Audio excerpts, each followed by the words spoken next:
Shalom dan salam damai para belia serta saudara dan saudari yang dikasihi dalam Kristus. Bertemu lagi kita dalam program online Komisi Belia Keuskupan Keningau. Hari ini kita memasuki minggu kedua Advent dalam liturgi gereja tahun B.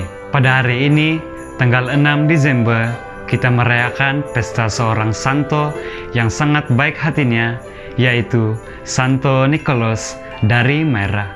Santo Nikolas adalah seorang yang kudus pada abad ketiga yang sangat terkenal dengan kemurahan hatinya dan mukjizat-mukjizat yang dilakukannya. Santo Nikolas juga dipercaya sebagai citra kepada Sinterklas dan Santa Claus yang selalu memberikan hadiah kepada kanak-kanak sewaktu hari Natal oleh orang-orang Eropa. Oleh itu, mari kita kenali lebih lanjut lagi siapakah santo yang begitu istimewa ini.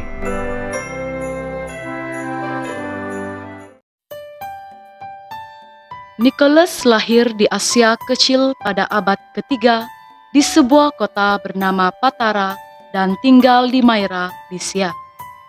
Kini dikenali sebagai wilayah Dimre, Turki, yang pada waktu itu adalah sebuah wilayah dari Kekaisaran Romawi. Asia Kecil adalah kawasan barat daya Asia yang juga dikenali sebagai Anatolia. Wilayah ini dikelilingi Laut Hitam, Laut Aegean, dan Laut Mediterranean. Ia dihuni oleh penduduk dari pelbagai budaya karena ia terletak di antara benua Eropa dan Asia. Nikolas adalah anak tunggal dari seorang pedagang Yunani yang kaya raya bernama Epifanius dan istrinya yang bernama Joanne. Sejak usia muda, Nikolas sudah tertarik dengan kehidupan religius dan memiliki keinginan yang besar untuk menjadi seorang imam. Menurut sejarah, sejak berumur 5 tahun, Nikolas sudah mulai mempraktikkan ibadah puasa pada setiap hari Rabu dan Jumat. Setelah kedua orang tuanya meninggal dunia karena wabak penyakit, Nikolas menggunakan seluruh harta warisannya untuk melakukan karya amal, terutama untuk menolong para fakir miskin. Ia sendiri kemudian tinggal bersama seorang bapa saudaranya yang juga bernama Nikolas, yang merupakan seorang uskup di kota Patara.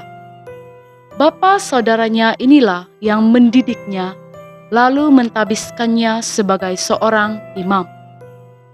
Setelah menjadi imam, Nikolas sempat berziarah ke Tanah Suci Yerusalem. Apabila kembali dari perziarahannya, ia kemudian dilantik menjadi uskup bagi kota Myra, yaitu ibu kota wilayah Lycia. Uskup Nikolas merupakan seorang uskup yang sangat taat pada ajaran agama, setia dalam doa, polos, berbudi pekerti, dan penuh semangat. Ia terkenal gigih membela orang-orang miskin dan orang-orang yang tertindas. Ia juga menjadi terkenal oleh kerana mukjizat-mukjizat yang dilakukan Tuhan melalui perantaraannya. Terdapat beberapa mukjizat yang dapat kita ketahui berdasarkan daripada catatan mengenai riwayat hidup Santo Nikolas. Mukjizat pertama, Uskup Nikolas menyelamatkan 3 orang gadis. Di kota Patara terdapat sebuah keluarga yang hidup dalam kemiskinan. Keadaan hidup mereka bertambah sukar setelah kehilangan seluruh harta dan bebanan hutang yang cukup besar. Karena itu, si bapa tidak mampu membiayai pernikahan ketiga-tiga orang anak gadisnya dan berniat untuk menjual mereka ke tempat pelacuran. Mendengar hal ini, Uskup Nikolas berasa tidak senang hati. Maka, pada suatu malam secara diam-diam, ia melemparkan ke dalam rumah orang itu 3 kantung emas. Ketika bapak itu bangun di pagi hari, ia menemukan emas tersebut dan bersyukur kepada Tuhan. Emas-emas tersebut digunakan untuk membayar hutang mereka. Dengan demikian, selamatlah ketiga-tiga anak gadis orang itu dari dosa pelacuran dan perzinaan, dan mereka dikawinkan dengan cara terhormat. Pada suatu ketika, sekali lagi Uskup Nicholas melemparkan kantung emas ke dalam rumah orang tersebut, dan kali ini orang tersebut tersedar setelah mendengar bunyi. Lalu orang tersebut mengikuti dan mengejar Uskup Nicholas yang ingin menghindarinya. Setelah ia berada di dekat Uskup Nicholas, ia berlutut dan mahu mencium kakinya. Uskup Nicholas menghalang perlakuan orang itu dan meminta agar ia tidak memberitahukan sesiapa hal itu selama dia hidup. Sepanjang hidupnya, Santo Nicholas memberikan hadiah kepada orang yang memerlukan secara sembunyi-sembunyi pada waktu malam, dan ia tidak ingin ada siapa yang tahu identitinya. Tidak ada sumber yang jelas mengapa ia tidak ingin orang lain tahu apa yang ia lakukan. Namun, sebagai orang kudus, mungkin Santo Nicholas mendapat ilham tersebut daripada sabda Yesus kepada murid-muridnya, yaitu, "Jika engkau memberi sedekah, janganlah diketahui tangan kirimu apa yang diperbuat tangan kananmu. Hendaklah sedekahmu diberikan dengan tersembunyi, maka Bapamu yang melihat yang sembunyi akan membalasnya kepadamu." Santo Nicholas yang pestanya dirayakan pada tanggal 6 Desember adalah Santa tersembunyi yang pertama. Ia mengingatkan kita bahwa pemberian hadiah terbaik adalah yang dilakukan dari hati yang penuh kasih, tanpa menginginkan pengakuan pribadi, tetapi hanya ingin melakukan kebaikan untuk orang lain. Mukjizat kedua, Uskup Nicholas menaklukkan roh jahat. Ketika bencana kelaparan melanda keuskupannya dan seluruh wilayah Asia Kecil, Uskup Nicholas segera pergi dari satu daerah ke daerah yang lain untuk meminta bantuan bagi umatnya yang sedang kelaparan. Bapak Uskup berhasil kembali dengan sebuah kapal yang penuh dengan persediaan gandum, anggur, buah-buahan, dan berbagai macam keperluan umatnya. Menurut cerita, tanpa diketahuinya, terdapat beberapa setan hitam bersembunyi di dalam tempat penyimpanan gandum tersebut. Uskup Nicholas kemudian membuat tanda salib di atas tempat penyimpanan gandum tersebut. Lalu, pada saat itu juga setan-setan hitam itu berubah menjadi pelayannya yang setia.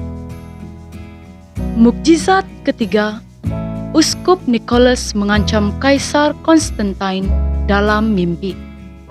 Dikisahkan bahwa pada suatu ketika terdapat 3 orang pegawai kekaisaran Romawi yang sedang dalam perjalanan ke Frigia untuk melaksanakan tugas kenegaraan.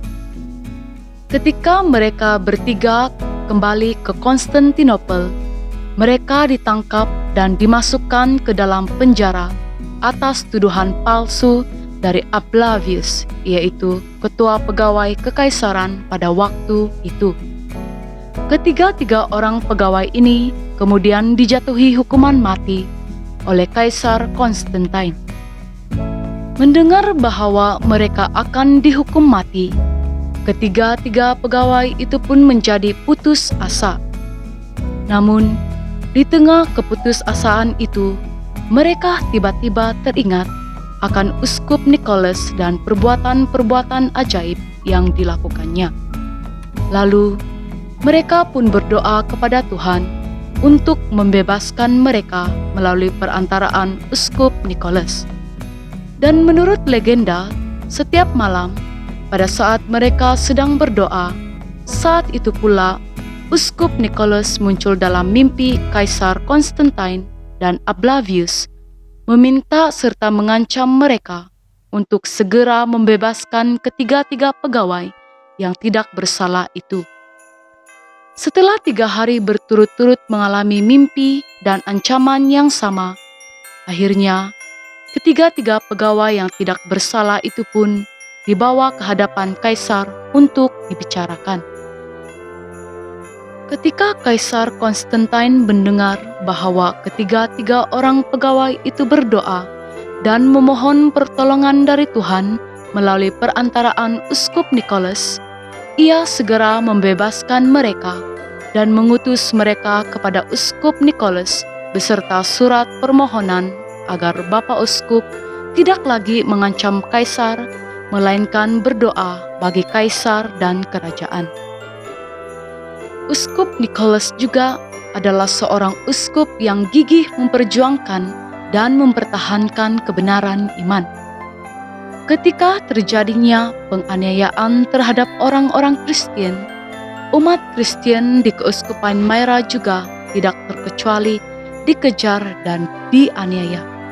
Uskup Nicholas juga turut ditangkap, diseksa, dan dimasukkan ke dalam penjara bersama dengan ramai orang Kristen yang lain. Namun, ia dibebaskan ketika Kaisar Konstantin yang agung dan taat pada ajaran agama menduduki takhta kekaisaran.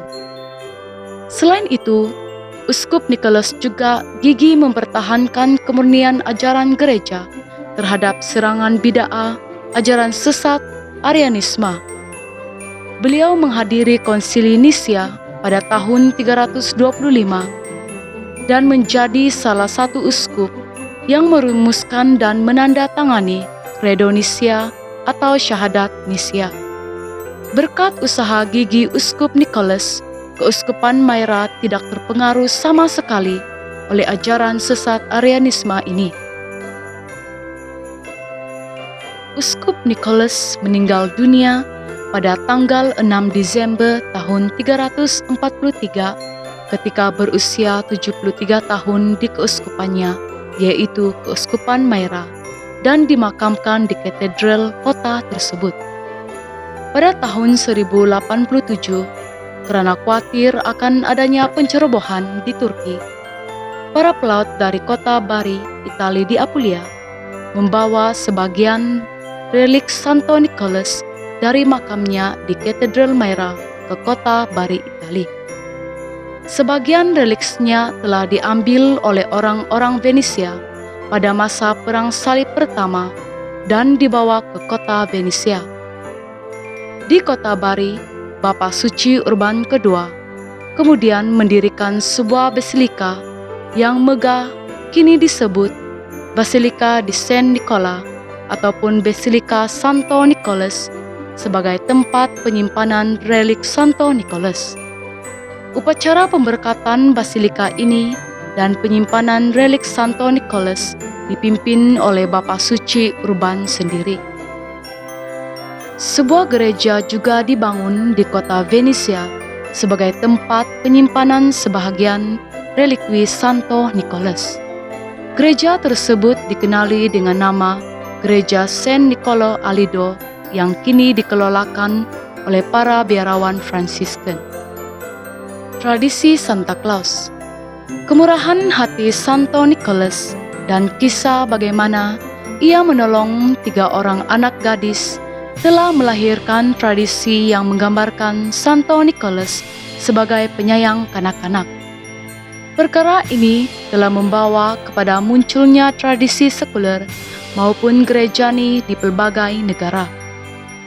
Di negara seperti Jerman, Switzerland, England, dan Belanda, terdapat tradisi umat Kristen di mana pada hari Natal, seseorang akan berkarakter sebagai lelaki tua yang berpakaian seperti uskup dan memberi hadiah kepada kanak-kanak atas nama Santo Nicholas.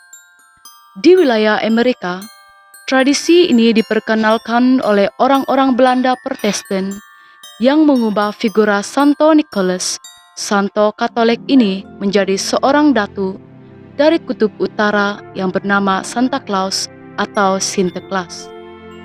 Istilah Sinterklas ini pada akhirnya mempunyai arti seseorang dengan pakaian seperti uskup yang memberikan hadiah kepada kanak-kanak dan menguji pengetahuan agama mereka. Saudara-saudari, figura Santa Claus selalu digambarkan sebagai lelaki tua, bertubuh gempal, dan memiliki janggut putih yang berkeliling dengan kereta luncur yang ditarik oleh beberapa ekor rusa. Namun sebenarnya, Santa Claus yang dipercayai sebagai Santo Nicholas dari Myra mempunyai fakta dan realitinya yang tersendiri. Santo Nicholas mempunyai penampilan luaran yang tegas, namun sebenarnya ianya sangat mesra dan ramah terhadap semua orang, terutama kepada kanak-kanak. Berkenaan dengan penampilan dan ciri perawakannya, jika melihat dari sejarah tempat tinggalnya di Myra, Turki, Santo Nicholas memiliki tubuh yang sederhana, tidak gempal, memiliki kulit seperti minyak zaitun khas orang Yunani, mata berwarna coklat, dan rambut berwarna kelabu dengan tetap mempunyai janggut putih yang tebal. Layaknya seorang uskup, ia digambarkan mengenakan jubah dengan motif salib di kedua dadanya. Dalam sejarahnya, Santo Nicholas digelar sebagai Nicholas the Wonder Worker. Ini karena pada waktu itu, Santo Nicholas telah melakukan banyak mukjizat untuk membantu ramai orang seperti yang diceritakan di awal tadi. Santo Nicholas juga dianggap sebagai pelindung bagi para pelaut.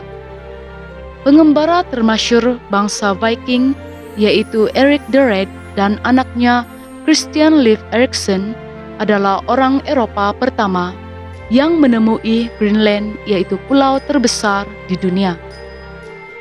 Pada tahun 1126, mereka mendirikan sebuah katedral di Greenland yang didedikasikan untuk Santo Nicholas. Mereka menganggap ia sebagai pelindung para pelaut, pedagang, pelajar, dan banyak lagi. Selain Erik, tokoh pengembara terkenal Christopher Columbus juga menamai sebuah pelabuhan di Haiti untuk Santo Nicholas pada tahun 1492.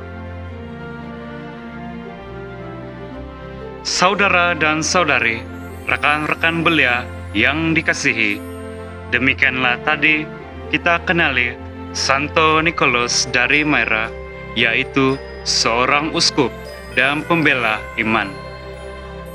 Oleh itu, amatlah diharapkan agar kita selalu mengingati dan menyadari bahwa Santa Claus atau Sinterklas yang sering menjadi personality tumpuan semasa hari Natal itu sebenarnya adalah seorang santo pada abad ketiga yang sangat kudus, murah hati, suka membantu orang lain, menyayangi kanak-kanak, dan melakukan banyak mukjizat.